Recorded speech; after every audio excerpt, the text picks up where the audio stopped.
Paano kung ang pagkaing bubusog sa'yo, ito pala ang ikapapahamak mo? Sa mga nakalipas na linggo, ilang kaso ng food poisoning ang naiulat. Ano ang sanhi nito at paano makaiwas rito?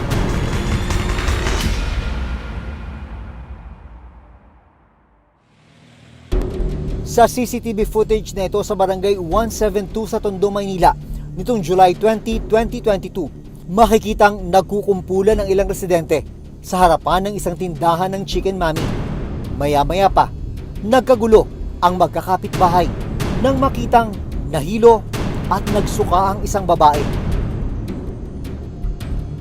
Sumunod na nahilo ang katabi nitong bata at tuluyan nang nawala ng malay.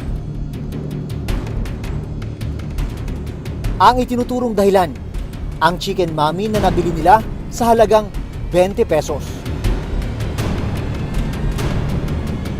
Makaligtas kaya sila at ano ang dahilan ng sinasabing pagkalason? Nahanap namin ang babaeng nakita sa CCTV na nahilo at nagsuka. Siya ang 18 years old na si Carla Tabiling na nagdadalang tao rin pala. Tanghalian na po, gutom na rin ako. Umupo po ako, tumabi po ako sa kanya. Tapos po, order po ako ng isang, dapat order din po ako ng isa para doon po sa kinakasama ko. Bago kumain, may napansin daw siyang kakaiba sa itinitindang Chicken Mami ng kapitbahay. Sa pagpuangat po ng kaldero niya, medyo po natakot na ako. Kasi po, kulay itim na po yung sabaw na hindi ko po alam kung natural sa sibot po ba, sa katas, o doon po talaga sa manok. Kasi po may buto. Hindi ko na lang po pinansin, then kumain na muna po ako. Maya-maya pa, unti-unti raw siyang nakaramdam ng kakaiba sa katawan. Kinakabahan ako, ba't gano'n? Gumagano yung puso ko, nagpapalpitate na. Para akong groggy, para akong lasing, nalalabanan ko lang kasi baka siguro sa iyo. Tapos pagkalakad ko, babagsak na ako, pero nilabanan ko lang kasi nahiya ka sa mga tao. Kaya ang lakad ko patagilid na gewang na. Buti may nakasalo po sa akin kasi babagsak ako dun sa iyo. Hindi nagdududuwal na kayo? Hindi po, nandito. Pati din po kayo. Pinakain kami ng asukal. Bukod kay Carla, ang senior citizen na si Aling Irma Rivera, nakabili at nakakain din ng Chicken Mami. Nakita nung asawa nung pamangking ko, nakatirik yung mata ko. Lampot na ako, saka pinagpapawisan ako. Ngayon, takbo man sa ospital yan, mamatay si tita. Naiyak ako ng iyak, nararamdaman ko, iyak ako na iyak. Nagsasalita sila, naririnig ko, pero hindi ako makakilos. Wala, ano na yung katawang ko eh. Agad silang isinugod sa ospital. Kuha ang mga larawang ito nung naka-admit na si Carla. Hinang-hina at mapapansing naninilaw ang kanyang mga daliri. Ang sakit na po sa ulo, nagpapalpitate na yung puso namin. Tapos kahit po nandun pa lang kami nag-iiba na po yung kulay namin. Tsaka po yung hingal na hingal kami. Pero ang mas ikinatakot ni Carla, ang pwedeng mangyari sa kanyang 4 na buwang ipinagbubuntis na anak. Sobrang takot na takot po ako nun. Pero pinakikiramdaman ko naman po siya sa loob.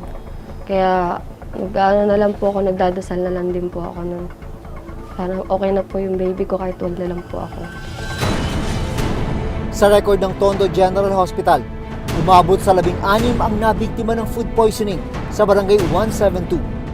Sa paunang ulat ng ospital, food poison secondary to ingestion of noodle soup ang dahilan ng pagkakasakit ni Carla. Sa tindahan na ito ng Mami dito sa isang barangay sa Tondo, Maynila, nangyari yung insidente noong July 20 kung saan 16 ang naging biktima umano ng food poisoning. Sa 16 na yon, isa ang nasawi. Sa ngayon, nakasarado na itong tindahan. Isang person with disability o PWD ang nasawi ng bigyan ng Chicken Mami. May nagmalasakit po na tumingin sa itaas nila. Nakita po si ate na bumubula na po yung bibig. Sobrang sakit po. Lalo na po si ate. PWD. Hinanap ng reporter's notebook ang nagluto at nagbenta ng Chicken Mami. Humarap siya sa amin pero humiling siyang itago ang kanyang pagkakaroon. Kwento mo sa amin yung sitwasyon nung ang dami nang nahihilo, ang dami na nagsusukad. Ang gulo-gulo rito sa lugar. Ang gulo po talaga. Tapos nagkaguluhan na sila. Tapos ako naman po, litong-lito kasi bakit? Sabi ko, saan nangyari? Ano nangyari? Dahil wala naman akong ideya na manggagaling sa luto ko yun dahil ang tagal ko na nagtitinda. Bakit ngayon lang ako nagkaroon ng ganyang pangyayari? Paliwanag niya, wala naman siyang binagong sangkap sa kanyang itinitinda nung araw na nangyari ang insidente. Handa raw siyang makipagtulungan sa investigasyon. Paulit-ulit ko na po sinasabi sa kanila. Humingi po ako ng kapatawaran. Hindi ko man po kagustuhan yung nangyari. Handa naman akong tulungan sila ng kung ano po yung maabot ng makakaya kong tulong. Sa ngayon po, siguro hintayin muna po namin yung resulta ng ano. Kasi po, wala pa man resulta. Ang Department of Health o DOH nagsagawa na rin ng human sample test upang susuri upang matukoy kung carrier ba ng bakterya ang tindera ng Chicken Mommy. Ang resulta, ang nakuha natin ang agent na nakita natin, tinatawag nating Staphylococcus aureus.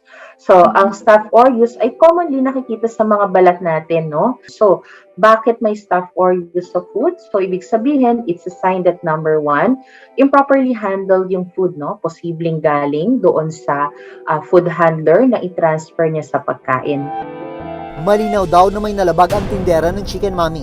Meron talaga, no? May violation talaga yun. Unfortunate na meron talaga tayo mga nagkasakit ng ospital, no? So, it's important, tama ka, na ito ay maibalik, no? Sa ating food handler, no? Para malaman niya ano kaya yung dahilan. Agad namang ipinasara ng Manila City Health Office ang tindahan matapos ang insidente. Sa ngayon, hinihintay pa rin ang resulta ng food sample para matukoy kung anong kemikal o bakterya ang humalo sa pagkain. Tinest din natin yung pinakapagkain mismo, no? So, pag nakompleto natin yon, yan ay ibabalik natin, no, sa ating LGU. At yun nga, may local adaptation kasi ang mga sanitation code at base kung ano yung provisions or penalties niya, yun ang pwedeng ipataw doon sa ating food handler or sa food establishment mismo.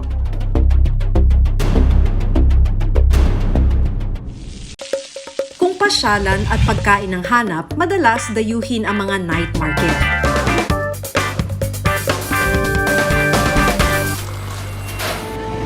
Pero sa Davao, ang ilang pagkain ibinibenta sa dalawang night market. Naging sanhi ng pagkalason ng mga mamimili.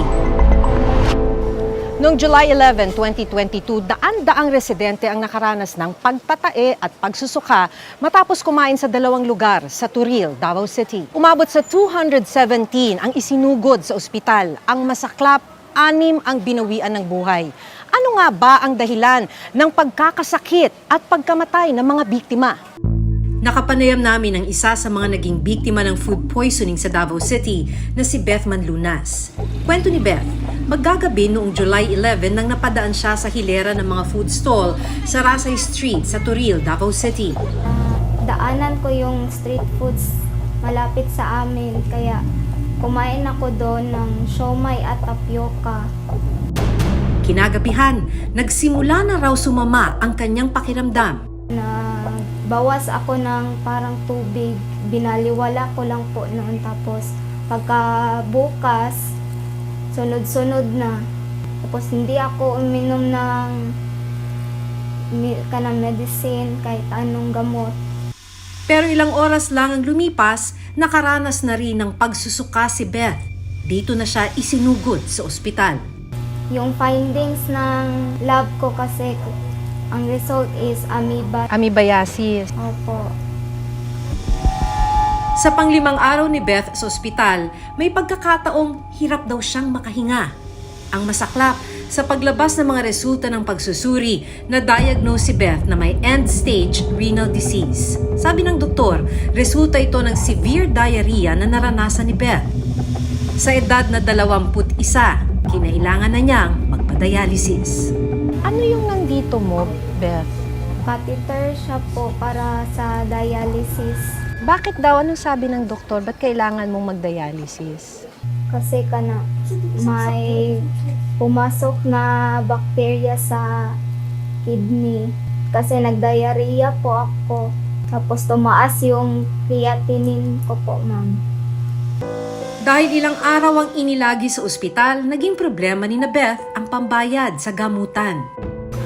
Paano ginawa ng paraan? Umutang po. Dagdag gastusin din sa pamilya niya ang 3 beses kada linggo niyang dialysis.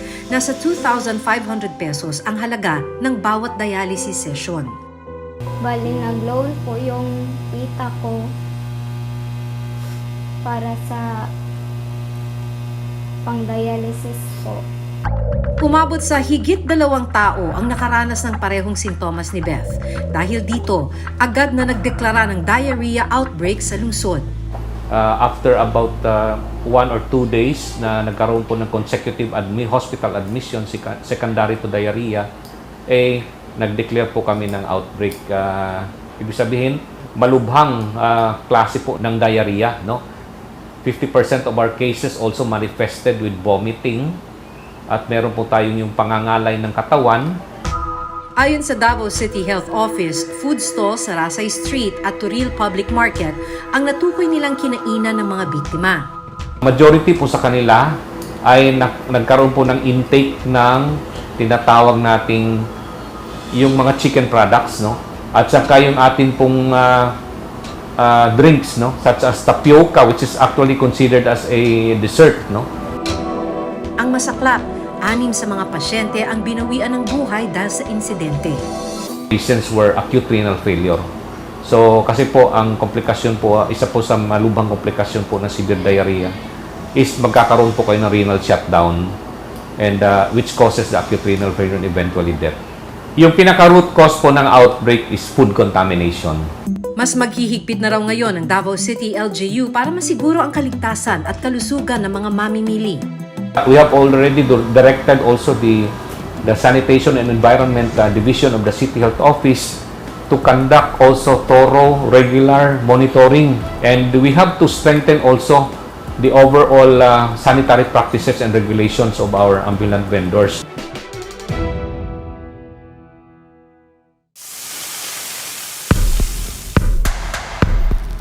Pero bukod sa mga pagkaing ibinibenta sa publiko, ilang kaso rin ng food poisoning ang naiulat mula naman sa mga ipinamigay na pagkain.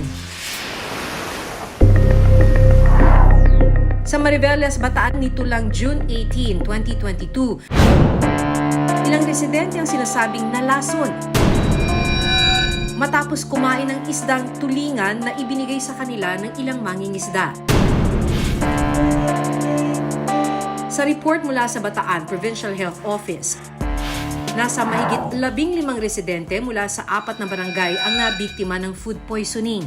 Dito po sa naging data po natin na nakuha namin sa aming barangay, pare-pareho po yung naging sintomas. Nung na-poison sila, pare-pareho sila nangati at namantal.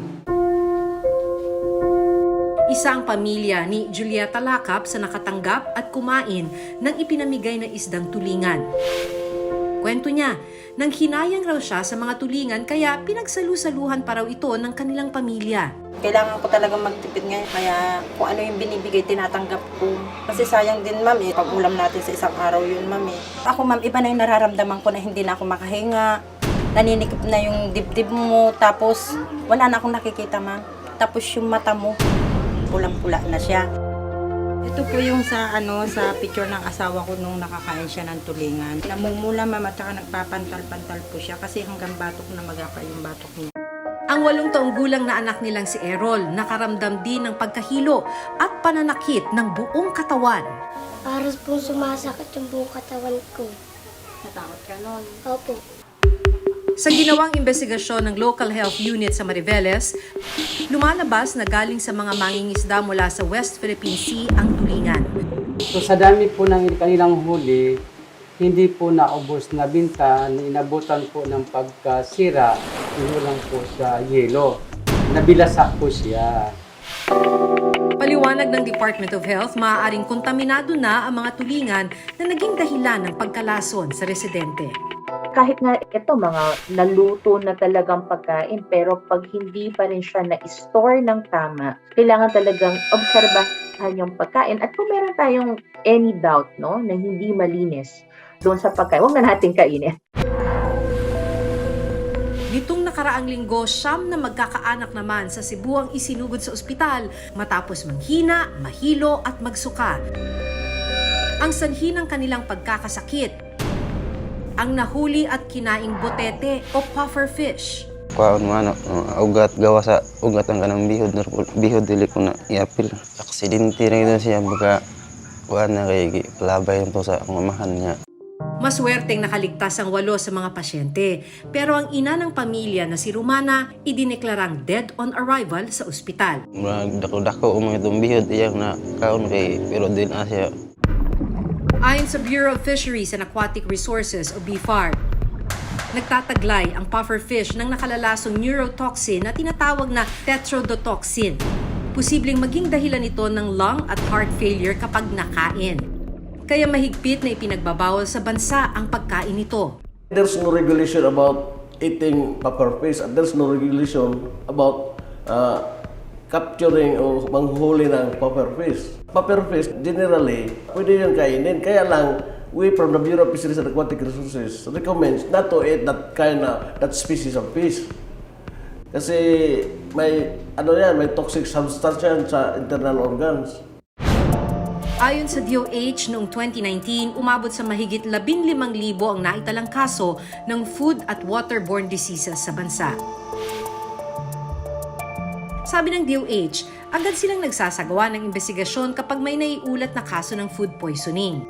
Nako-kolekta tayo ng mga sample mula sa kaso, pinapatest natin yun, no? At base doon sa ating finding, yan ay nabalik naman natin kadalasan sa local government unit para kung merong mga food safety violations ay ma-address, no, ng ating mga LGU. Pagbibigay diin ng DOH, responsibilidad ng mga lokal na pamahalaan na masigurong ligtas sa mga pagkaing binibili at kinokonsumo ng publiko sa kanilang nasasakupan. Meron silang mga sanitary inspector na una dapat na naninigurado na lahat ng food establishments ay may sanitary permit at ang lahat ng nagtatrabaho doon ay may health certificate. Kung susundin ang mga ordinansa at sanitation code na ipinapatupad ng LGU, may pananagutan ang sino mang lalabag o hindi susunod sa batas. Posibleng ang may ipasara yung establishment, no? Posible rin na may mga local ordinances na nagsasabi, no, na may permit, may fines na pwede silang bayaran. Paalala ng eksperto, may mga red flags at warning signs na pwedeng tingnan para makaiwas sa food contamination. Ang pagkakaroon ng mga langaw at iba pang insekto, posibleng maging dahilan para magdala ng mga mikrobyo na magkukos ng impeksyon sa mga mamimili. Napaka-importante na hiwalayin natin yung mga pagkain na hindi pa naluluto dun sa mga pagkain na kakainin nila or ready to eat. Suriin din natin yung reputasyon ng establishmento kung saan tayo kumakain. Sakali namang makaranas ng mga sintomas, mahalagang matukoy agad ang dahilan ng food poisoning. Nang sa ganun ay mabigyan ng karampatang lunas para dun sa tao na nakaranas ng food poisoning. By knowing the specific type of microorganism na nag-cause ng problema, pwede nating may trace saan ba nanggaling. Kung makaranas ng seizures, kumbulsyon, pagsusuka at walang tigil na pagdumi, dalhin na agad sa ospital ang biktima.